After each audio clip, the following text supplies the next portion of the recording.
For the third morning in a row, the pigs ignored the fresh feed. That was what made Eli Mercer stop. 8 young hogs were standing in a patch of ground halfway up the back ridge, shoulder to shoulder, pushing their noses into dirt so dry it came up in little gray clouds. 20 yards away sat a trough they had emptied every morning for 2 months. They did not care. One of the pigs shoved its snout under something, grunted hard, and backed up. A curved piece of orange-brown clay rolled out of the dirt. Eli picked it up. It was too smooth to be a rock and too thick to be broken pottery. One end was shaped to fit inside another piece. A pipe, an old one. Then he looked uphill. The goats had cleared enough honeysuckle that morning to expose 3 flat stones standing in a line. Same height, same distance apart. Eli crouched where the pigs had been digging and pulled loose dirt away with both hands. Under it was a root as thick as his wrist. Then another one 6 feet away. Then another. All running in a line no wild tree would ever choose for itself. He stood there holding that piece of clay pipe and looking at a hillside the county records described as abandoned scrubland. Somebody had built something here. Somebody had planted something here. And whatever it was had disappeared so completely that nobody left in the county seemed to know it had ever existed. Before we get into what Eli found under that ridge, tell me where you're listening from. Small town, big city, farm country, somewhere in between. I'm always curious how far these stories travel. Now let me take you back to the beginning. Eli Mercer was 16 when his mother signed for the land. Not bought it exactly. The county called it a rehabilitation lease. 61 acres at the edge of Bellwether County, Kentucky, with an old farmhouse that leaned east. 2 collapsed sheds, a spring nobody trusted, and enough invasive brush to hide a pickup truck 20 feet from the road. The lease cost almost nothing. That should have been the warning. The real price was written 3 pages later. 24 months to demonstrate control of invasive vegetation, stabilize damaged ground, secure known hazards, and return the property to productive agricultural use. Fail the inspection and the lease disappeared. So did every hour they had put into it. Eli's mother, Dana, read that paragraph 3 times at the kitchen table. You understand what this means? Eli did. They needed ground. The 7 acres behind their rental house were already too tight for 12 goats, 8 pigs, a garden, and enough winter hay to get everybody through January. The goats had belonged to Eli's grandfather. The pigs were Eli's idea. He had saved feed store money for 2 summers and bought his first pair of American guinea hogs because they were small, hardy, and supposed to do well on rough ground.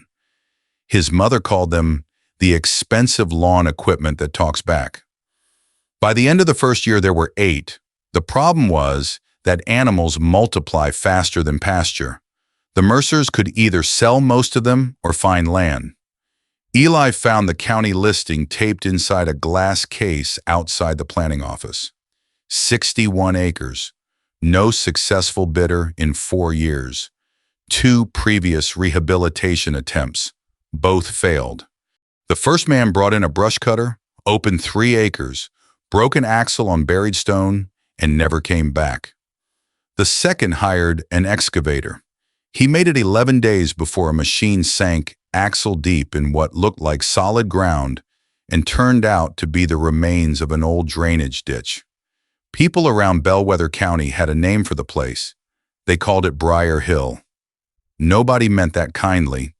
The ridge was covered in bush honeysuckle, multiflora rose, autumn olive, poison ivy, grapevine, and thorn growth so dense that in some places sunlight never reached the dirt. Eli did not have an excavator. He did not have money for a forestry mulcher. What he had was 12 goats, 8 pigs, portable electric fence, 2 solar chargers, a used water tote, a trailer borrowed from a man at church, and the kind of confidence that makes perfect sense when you are 16 and has to be corrected by experience. His system was simple. The goats went first. They ate leaves, stripped vines, stood on their back legs for honeysuckle, and opened everything from knee height to about as high as Eli could reach. Then the pigs followed in smaller paddocks. They rooted through leaf litter, turned shallow soil, exposed crowns, ate grubs, and tore at the base of plants the goats could only defoliate. Goats up top, pigs down low, then rest. That last part mattered more than Eli understood at first. He built every paddock around time, not acreage. School bus dropped him at 3:42. If he worked fast, he had maybe 90 minutes before supper and homework. So he learned exactly how much fence one kid could pull, reset, electrify, water, and check before dark. He carried a cheap spiral notebook in the back pocket of his jeans. Every page got a date, where the goats had been, where the pigs went next, weather, soil condition, what came back, what did not. He marked every strange thing they uncovered. A stone wall near the road, 2 iron hinges with no building around them, a narrow track under 6 inches of leaves, 3 apple-sized pieces of green glass. Then, in the second month, the goats opened a strip along the ridge that made Eli stop and stare. There were dead trees under the brush, not woods, rows. He could not see all of them at once, but once he noticed the spacing, he could not unsee it. Tree, gap, tree, gap, tree, straight uphill. He marked them in his notebook and kept moving. At first, progress was slow enough that people driving past probably thought nothing was happening. That changed by midsummer. The front 7 acres went from a solid wall of green to broken shade. An old lane appeared. The goats exposed a dry stacked stone wall running almost 200 feet along the contour. The pigs uncovered a shallow channel lined with flat rock. Dana stood at the fence one evening after work and looked up the hill. "I'll give you this," she said. "What?" "I can finally see what we don't own." That was how she talked when she was impressed and did not want him getting used to it. Then the pigs found the dry strip. It happened in August. Eli rotated them into a new paddock just below the ridge. The ground there looked no different from anywhere else. Same weeds, same leaf litter, same scattered briars. But every morning the pigs left the shady lower half and crowded into one narrow band of harder soil. They rooted there for hours. On the first day, Eli figured there were grubs. On the second, maybe old corn. On the third, one of them pulled up that clay pipe. Eli washed it under the water tank faucet and set it on the trailer fender. Then he went back with a hand trowel. The pipe kept going. Short sections of fired clay fitted end to end under the dirt. Not modern plastic, not metal. Clay drainage tile. He followed it 30 feet, then 60. It ran toward the same ridge where the goats had uncovered the standing stones. That afternoon he changed the goat fence and pushed them another 50 yards uphill. By sunset they had stripped enough vine to expose the trunks. At first Eli thought they were small hardwoods being strangled by honeysuckle. Then he saw the scars, raised knots low on the trunks, clean transitions in bark texture, graft unions. He knew just enough about fruit trees to know what that meant. Wild trees do not graft themselves. Somebody had put those trees there. He cleared around one by hand, then a second, then a third. The spacing was almost exact, 16 feet, 16 feet, 16 feet. He called his mother. She came up carrying her work shoes in one hand because she had changed into boots in the truck. Eli pointed at the trunks. "Those were planted." Dana looked at him. "You sure?" "No. That's not what your face says." By the end of the weekend, they had counted 43 living trunks and more than 60 dead ones. Some had collapsed. Some had snapped. Some were hollow but still sending one green branch out above the graft. The orchard, if that was what it was, covered nearly 4 acres. Eli called the county extension office Monday morning. He explained what they had found. The first person told him old farmsteads had fruit trees all over Kentucky. Eli said he knew. He called again.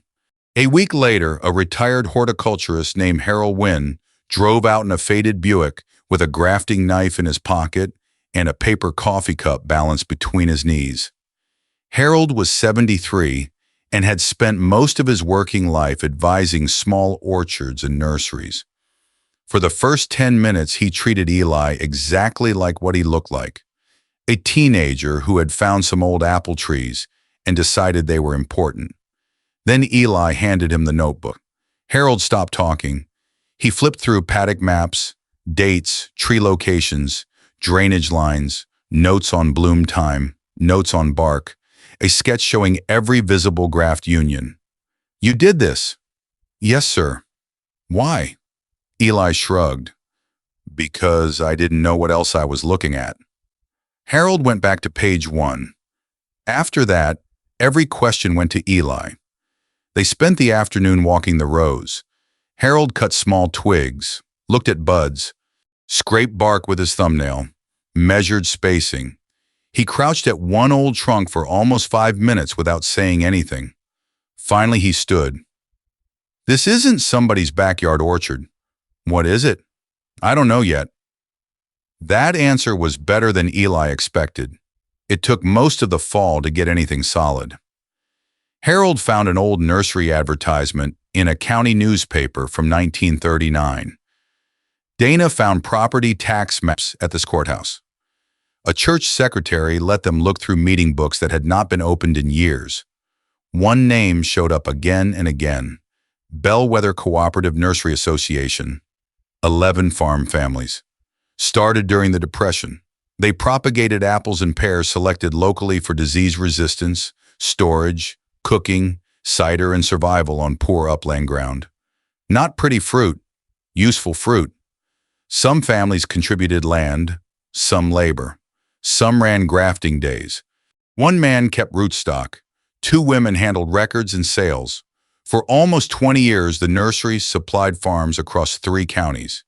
Then came highway expansion, consolidation, family deaths, and land sales.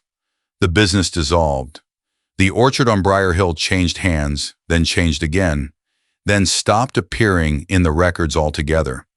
The strangest part was what Harold found in old nursery catalogs.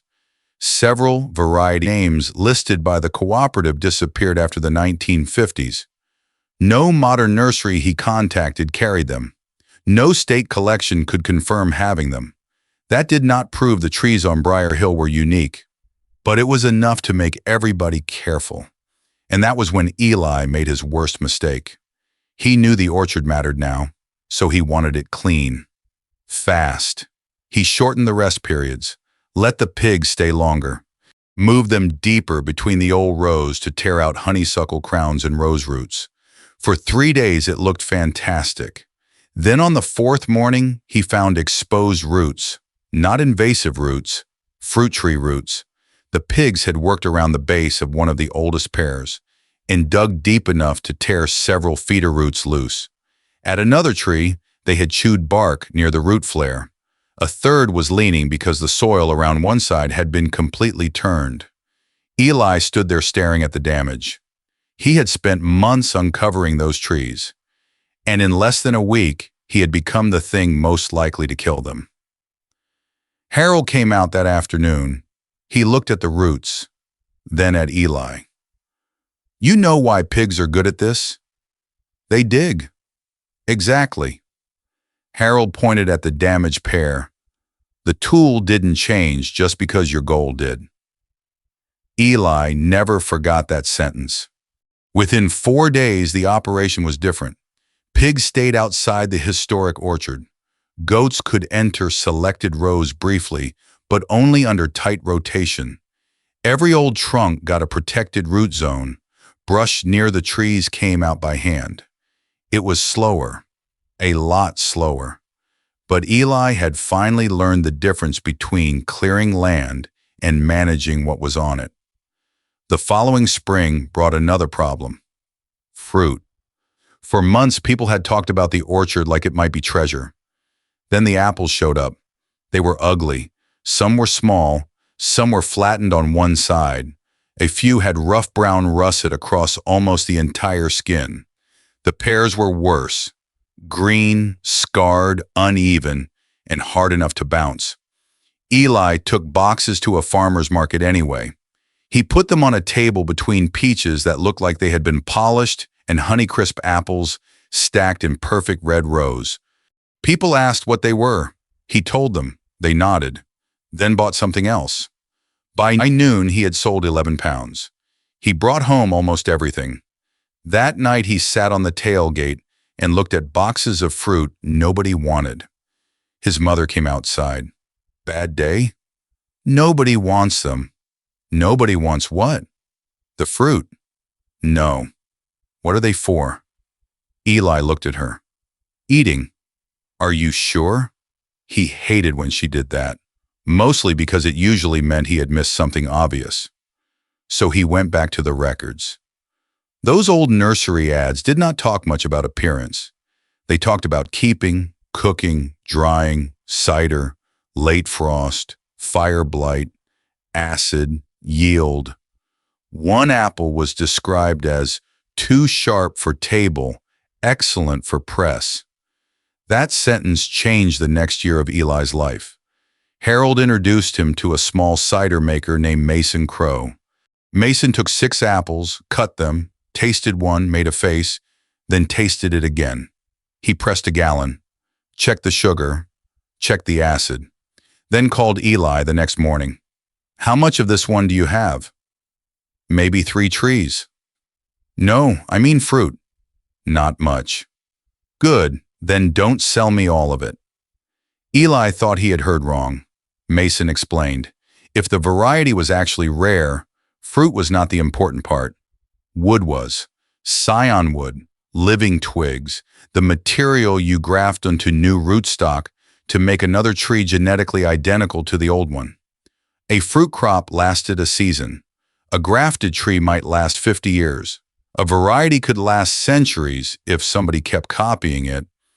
From that point on, every old tree got a number. Every graft got recorded. Harold taught Eli how to collect dormant scion wood.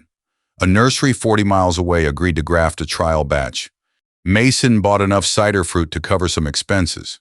For the first time, Brier Hill looked like it might become something more than a rescued piece of ground. And then the county inspector came. Month 21. She was professional, she was fair, and she had a checklist. Invasive vegetation still present? Yes. Areas of disturbed soil? Yes. Unsecured historic debris? Some. Unmanaged woody growth? Absolutely. Eli tried to explain that some of the unmanaged woody growth might be fruit genetics that no known commercial nursery still had. The inspector listened, then wrote her report. The hearing notice came 10 days later. Donna read it twice. They can terminate? Yes. You ready? No. Good. He looked at her. Why is that good? Because when you think you're ready, you stop checking your work. The hearing was held in a county meeting room with folding chairs and fluorescent lights that made everybody look tired. 3 board members sat behind a long table. The first question went to Dana. Ma'am, who is responsible for day-to-day management of the property? Dana turned toward Eli. He already had a binder open. I am. One board member looked over his glasses. You're how old? 17 now. That did not help. So Eli stopped trying to look older. He showed them the work. 21 months of rotation maps, photographs from fixed points, brush coverage estimates, soil photos after pigs were removed from sensitive areas, protected root zones, a list of every living old tree, grafting records, letters from Harold, a propagation agreement from the nursery, purchase receipts from Mason Crow. He showed them the clay drain line, the stone boundaries, the old cooperative advertisement. Then he did the one thing nobody in the room expected. He admitted the county was right. The land was not fully rehabilitated. There was still honeysuckle on the north slope. The pigs had disturbed too much soil in one section. Some old orchard rows were still nearly impossible to walk. He was behind. But, he said, the question was not whether every acre looked clean. The question was whether the land was improving in a measurable way, and whether forcing a fast mechanical cleanup now would destroy the very thing the rehabilitation process had uncovered. Nobody spoke for a few seconds. Then one board member asked Harold if he agreed. Harold said yes. Another asked if the orchard had proven economic value. Mason answered that one. The nursery owner answered the next. The hearing lasted almost an hour. The board granted an 18-month extension with additional erosion conditions and a preservation plan for the orchard. Outside the building, Dana put both hands on Eli's shoulders. "You know what your grandfather would have said?" Eli smiled. "Probably that pigs cost too much." Exactly. 5 years after the Mercers first brought goats onto Brier Hill, the place looked nothing like the county photographs. Not clean, not manicured, alive. Goats still worked the upper brush. Pigs still rotated through outer paddocks, but nowhere near the old orchard roots. 31 of the original living trees had died. Harold had warned them that would happen. Age, decay, decades of neglect. But 26 of those trees had already been copied by grafting before they were lost. Young replacements stood nearby wearing aluminum tags stamped with the number of the parent tree. The nursery was selling small numbers of 4 selections under their old cooperative names. Mason made one seasonal cider blend from 2 of them. A preserves company bought pears from another. People started coming out to see the place. Some came for the trees. Some came because they wanted to learn how Eli used goats and pigs on rough ground. One man came because he had spent 4 years making jokes about Eli at the feed store. His name was Ray Dalton. Ray had once called the project a petting zoo with paperwork.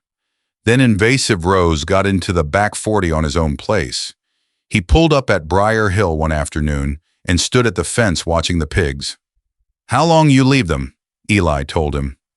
Ray wrote it down. Then Eli told him about the pear roots he had nearly destroyed. Ray stopped writing. "You did that?" "Yeah. I probably would have left that part out." "That's the part you need." Ray looked at him for a second, then wrote that down too. The visit Eli remembered longest happened the next fall. A woman named Margaret Bell called after seeing an article about the nursery. Her grandfather's name appeared in one of the cooperative records. She brought her father with her. He was 88. They moved slowly up the orchard lane. When they reached row 7, the old man stopped. He looked at one young grafted pear tree, then at the original trunk beside it, half hollow, still carrying a few leaves. "My mother used to talk about a pear they couldn't eat until it sat in the cellar," he said. Harold asked if he remembered the name. The man did. It matched the cooperative record. Eli did not say anything. He just walked to the aluminum tag hanging from the young tree and turned it over so the man could read it. The old name was stamped into the metal. He touched it with one finger. For a long time, that was all he did. Years later, Eli still kept the first piece of clay drainage tile. It sat on a shelf in the equipment shed. Nothing fancy, just a curved orange-brown piece of pipe a pig had dragged out of the ground because it was rooting where nobody thought there was anything worth finding. On an early October morning, Eli walked back to that same strip. The pigs were working farther downslope now. The goats were above him, stretching into honeysuckle along the edge of the woods. Behind him stood the old orchard, some original trunks, some grafted replacements, some empty spaces where a tree had died before anyone could save it. That part mattered too. Not everything had survived. Not everything could. Eli looked at the old drainage line running under the grass. For years he had thought the lesson of Brier Hill was that animals could reclaim land machines had failed to clear. Then he thought it was about finding a lost orchard, then rare fruit, then genetics. He eventually decided all of those were too simple. The real lesson was that restoration is not the same thing as removal. If you move too fast, the thing helping you uncover a place can become the thing that destroys what you were trying to save. The goats had exposed the rows. The pigs had uncovered the drainage system. The pigs had also nearly killed some of the oldest trees on the property. The land never gave Eli one clean answer. It made him pay attention. And maybe that was why the place survived. Not because a 16-year-old knew what he was doing when he started. He didn't. Not because goats and pigs were some perfect solution. They weren't. Brier Hill survived because every time the land showed him something he had not expected, Eli changed the plan instead of forcing the ground to fit the one he already had. A piece of clay pipe, a line of roots, an old graft, a mistake around a pear tree, a fruit nobody wanted to buy, a name in a 70-year-old nursery record. Small things, easy things to miss. Standing there that morning, Eli could see the oldest surviving tree and one of its youngest grafted copies in the same row. One almost finished, one just getting started. Same genetics, same hill, separated by nearly a century and about 30 feet of Kentucky dirt, all because 8 pigs ignored breakfast. So I'm curious, have you ever found something valuable in a place everybody else had already written off? Or learned the hard way that clearing something away and protecting what's underneath it are not always the same job? Tell me in the comments. And if you know somebody working on a piece of land that looks too far gone to matter, send them this story. Sometimes the first sign that a place still has something to say is an animal stopping where you expected it to keep moving. And sometimes it's a pig digging up a piece of pipe nobody remembered was there.